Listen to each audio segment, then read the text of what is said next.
Contest prep season is starting. I'm going to show you the plan for my upcoming contest prep, how I set things up, and some things to watch out for.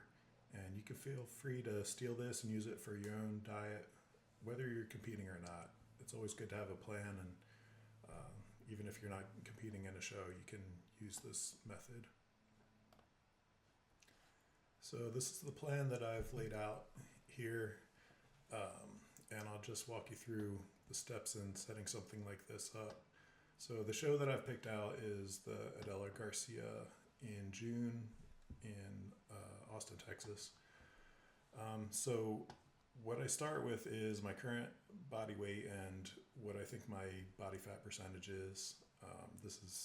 It's important to be as accurate and realistic as you can with your starting body fat percentage. So from that, you calculate your lean body mass, and then you have to make an assumption on what you're going to be on stage. For me, in my kind of past experience, I don't really lose much lean mass during a cut, so I'm just going to assume it's going to be the same when I'm on stage. That's going to depend from person to person and your own application. So once you have this number, your lean body mass on stage, you have to come up with what you think your actual body weight's going to be, and that's you just use what your body fat needs to be, your goal body fat percentage. For me and for most of the men's classes, it's you basically get as lean as you can, and that's going to be around 3% for most people. So with that, adding 3% fat to 216, I come up with my my goal body weight on stage. So if you look over on the right hand side,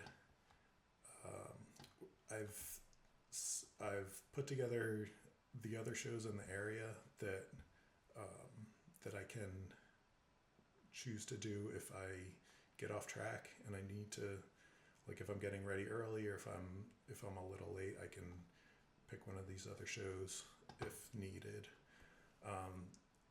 Another thing that you have to account for is anything that is going to come up that's going to kind of knock you off your diet while you're in the middle of your contest prep. So I have a trip coming up that I'm going to need to account for. I have a week of no body weight loss. For me personally, I tend to lose weight on travel, so I'm not really concerned about having to stop the diet during traveling, but that's going to depend from person to person. So you have to, think about how you've responded in the past to traveling, or if you have like a birthday dinner where you're going to have to come off your diet, or things like that. You want to get that all planned out ahead of time, so that you don't have to make up that extra time.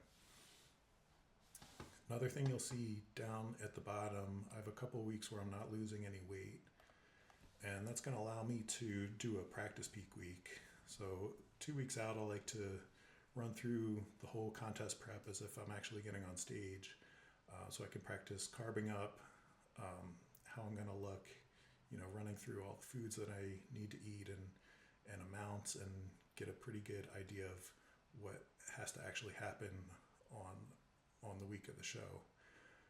So that way, if you need to change anything, you'll have a couple weeks that you can account for that.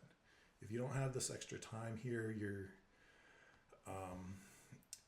you're kind of just hoping that your plan works out the first time, and sometimes it doesn't. So I recommend having this extra time here to do that. And then if you get a little off track, that can always push into this extra couple of weeks here. So from there, once you have this all set up here, you want to kind of schedule out a guideline of how much weight you should be losing each week. It's going to usually be, the weight's going to come off faster in the beginning, and then it's going to slow down as you get to the end. So I have these numbers up here. This is a percent of your body weight. So it's, I'm planning on losing 1% for the first few weeks, and then 0.5%, and then down to 0.25% of body weight lost in the last few weeks. So you'll see that these numbers up here, it's going down by like 2.5 pounds the first few weeks, and then it goes down to like pound ish, and then down to 0.5 pound these last few weeks.